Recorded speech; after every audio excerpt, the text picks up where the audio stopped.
ओम गण गणपत्ये नमो नम। आप देख रहे हैं चाय पे चर्चा विद मी। मुंशी प्रेमचंद की कहानी पैपूजी। पार्ट एक। पैपूजी। एक नाम, एक डर, एक साया। जिस इंसान से पूरा गांव कांपता था, क्या वो सच में डरावना था या हालात ने उसे पैपूजी बना दिया?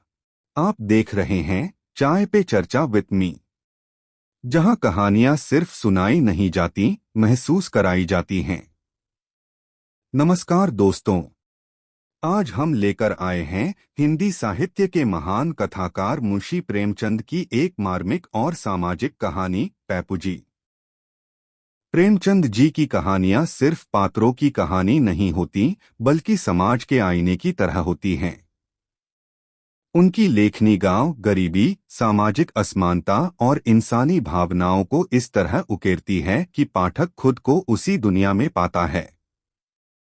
पैपूजी भी ऐसी ही कहानी है, जहां एक नाम के पीछे छुपा है दर्द, सम्मान, तिरस्कार और एक टूटते हुए इंसान की आत्मा। तो चलिए चाय की एक प्याली उठाइए और डूब जाइए इस कहानी की दुनिया में। भाग एक। गांव का नाम था रामपुर। छोटा सा गांव, कच्ची गलियां, मिट्टी के घर और खेतों की हरियाली। लेकिन इस गांव में एक नाम ऐसा था जिसे सुनते ही बच्चों की हंसी थम जाती और औरतें अपने दरवाजे बंद कर लेतीं। पैपूजी आ रहे हैं। असल नाम था परशुराम, लेकिन कोई उन्हें इस नाम से नहीं बुलाता था। सब कहते थे पैपूजी। परशुराम कभी इस गांव के सबसे इज्जतदार आदमी थे। उनके पिता गांव के पटवारी थे। घर में धन था, इज्जत थी और भविष्य भी उज्जवल था। परशुराम पढ़े लिखे थे, शहर से शिक्षा लेकर आए थे। गांव के लोग उन्हें बड़े गर्व से देखते थे। लेकिन समय का पहिया हमेशा एक जैसा नहीं रहता। उनके पिता की अचानक मृत्यु हो गई। कर्ज निकल आया, जमीन गिरवी रखनी पड़ी। रिश्तेदारों ने मुंह मोड़ लिया और जो लोग कभी उनके घर दावत खाने आते थे, वही अब रास्ता बदल लेते थे। परशुराम ने बहुत कोशिश की, खेत संभालने की, नौकरी ढूंढने की, व्यापार करने की, लेकिन हर जगह असफलता हाथ लगी। धीरे धीरे उनका स्वभाव बदलने लगा।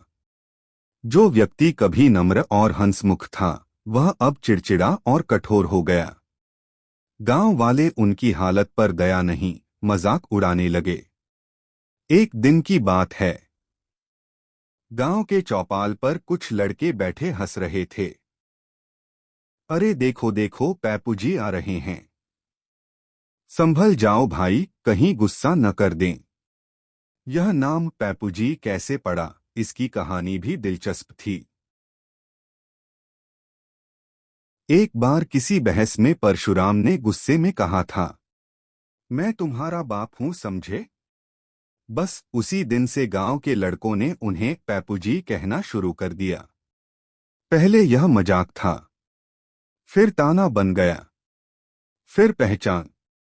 परशुराम ने कई बार विरोध किया, लेकिन जितना वह गुस्सा करते, उतना ही लोग हंसते। धीरे धीरे उन्होंने लोगों से मिलना जुलना बंद कर दिया। घर में अकेले बैठना, पुरानी किताबें पढ़ना या खेतों में भटकना, यही दिनचर्या बन गई। लेकिन उनके अंदर एक तूफान चल रहा था। एक दिन गांव में चोरी हो गई। किसी ने अफवाह फैला दी, ये काम पैपूजी का है। बिना सबूत, बिना सोच विचार, पूरा गांव उनके खिलाफ हो गया। चौपाल पर पंचायत बैठी। परशुराम को बुलाया गया। क्या तुमने चोरी की है? नहीं, उन्होंने शांत स्वर में कहा। लेकिन उनकी आवाज में जो थकान थी, उसे किसी ने नहीं सुना। लोगों ने कहा, तुम पहले से ही गुस्सैल और अलग थलग रहते हो, जरूर तुमने किया होगा। यह आरोप उनके आत्मसम्मान पर अंतिम चोट थी। उन्होंने पहली बार जोर से कहा, मैं गरीब हो गया हूं, इसलिए चोर भी बन गया। क्या इज्जत सिर्फ पैसे से होती है? गांव में सन्नाटा छा गया, लेकिन कोई उनके साथ खड़ा नहीं हुआ। उस रात परशुराम बहुत देर तक जागते रहे। आसमान की तरफ देखते हुए उन्होंने सोचा, क्या मेरी पहचान अब सिर्फ एक मजाक है? उनकी आंखों से आंसू निकल आए। दोस्तों, आज के इस पहले भाग में हमने देखा कैसे हालात एक इज्जतदार इंसान को समाज की नजरों में गिरा देते हैं। क्या परशुराम सच में दोषी हैं, या समाज ने उन्हें पैपूजी बनाकर खुद अपनी इंसानियत खो दी है? जानने के लिए देखिए अगला भाग। क्या एक नाम किसी इंसान की पूरी पहचान बदल सकता है? पैपूजी एक ऐसी कहानी जो बताती है कि समाज कैसे मजाक मजाक में किसी की आत्मा तोड़ देता है। यह कहानी महान लेखक मुंशी प्रेमचंद की सामाजिक दृष्टि को दर्शाती है।